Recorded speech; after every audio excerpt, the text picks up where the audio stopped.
Voilà, donc bonjour à tous, j'espère que vous allez bien, que vous avez passé une bonne journée et que si vous regardez toutes les vidéos d'un coup, que vous n'avez pas mal à la tête. Bon, alors les cartes, il y a des jours, mais voilà, on peut les regarder n'importe quand. Moi, je fais ces vidéos à la suite parce que ça m'aide bien pour la semaine, mais évidemment, jour après jour, on peut encore creuser.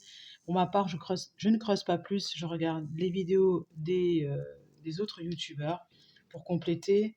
Ça me va bien, mais en tout cas, dans ma tête, il y a un aperçu de tout ça. Regardez la carte qui nous vient là, c'est pour nous, c'est la consolation méritée. Ça veut dire qu'il y a un grand bonheur, un grand cadeau qui normalement devrait arriver là pour ce vendredi, ou plutôt si vous arrivez bien sûr à transformer, puisqu'on est dans une énergie de changement que l'on provoque, c'est-à-dire qu'on est invité à regarder nos colères, nos déceptions, nos peurs, pour pouvoir adopter un nouveau comportement, décider de penser autrement, et voilà. Donc la consolation méritée, c'est le cadeau que l'on se fait à soi-même, que l'on va chercher parce qu'on reconnaît que l'on a quand même dû déposer ses tripes sur la table, hein. Honnêtement, c'est ça. Accueillir ce qui est. Voilà, on était sur cette semaine-là.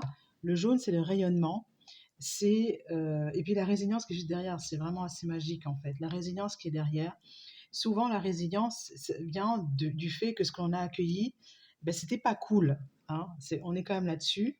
Et rencontre d'âme à âme, ce qui va permettre de vous rencontrer ou de rencontrer une nouvelle personne que vous ne voyiez pas auparavant comme telle.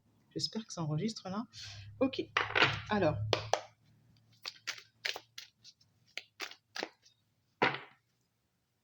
et le lâcher prise. Voilà la carte qu'on va utiliser pour ce tirage. Le lâcher prise, c'est tout simplement admettre que ce qui est, c'est comme ça. Je ne peux pas tout contrôler, je ne peux pas tout. Voilà. Donc, je vais lâcher, je vais lâcher. Je vais laisser comme cela. Comme cela. Cela et comme cela doit être.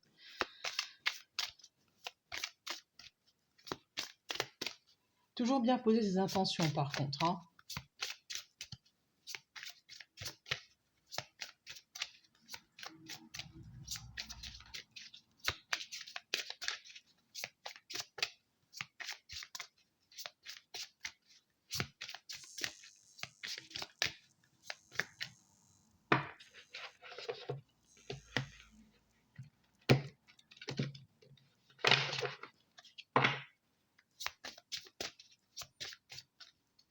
Première carte, la magie de la terre, la gratitude, les larmes et les tristesses de la joie.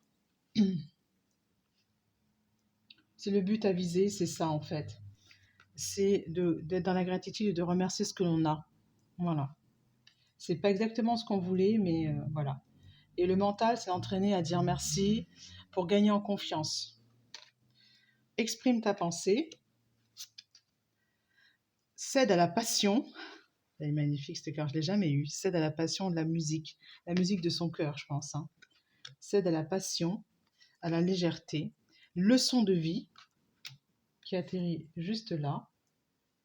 C'est la force à appliquer, savoir que vous allez recevoir, vous allez apprendre. Vœux et prières. Prospérité et abondance. Et pour finir, renaissance et réinvention. La force à appliquer, c'est celle-ci, c'est de ralentir pour voir ce qui se passe. Inspiration et courage en dos de deck. Oui, parce qu'il y a beaucoup de peurs. Il va y avoir des peurs, donc c'est que vous avez émis des vœux, vous avez des intentions, vous avez des souhaits. Donc ne les perdez pas de vue. Cède à la passion, c'est ça qu'elle signifie cette carte. Et pour ça, c'est continuer à apprendre, à essayer de comprendre ce qui se joue, ce qui n'est pas. Et regardez, là, il y a ce feu d'artifice ici, exprime ta pensée. Si vous puissiez, au fond, dire ce que vous voulez réellement. Voilà. Exprime ta pensée. Par exemple, dans un projet, souvent, les personnes ne voient qu'un aspect du projet et ne voient pas toutes les parties. C'est à vous de tenir bon et de dire moi je vais là, puis là, puis là, et puis voilà, ça n'engage que moi et c'est ce que je souhaite. Ça va vous décevoir, mais vous êtes toujours là pour vous. C'est ça le plus important. Voilà, soyez toujours là pour vous. À bientôt!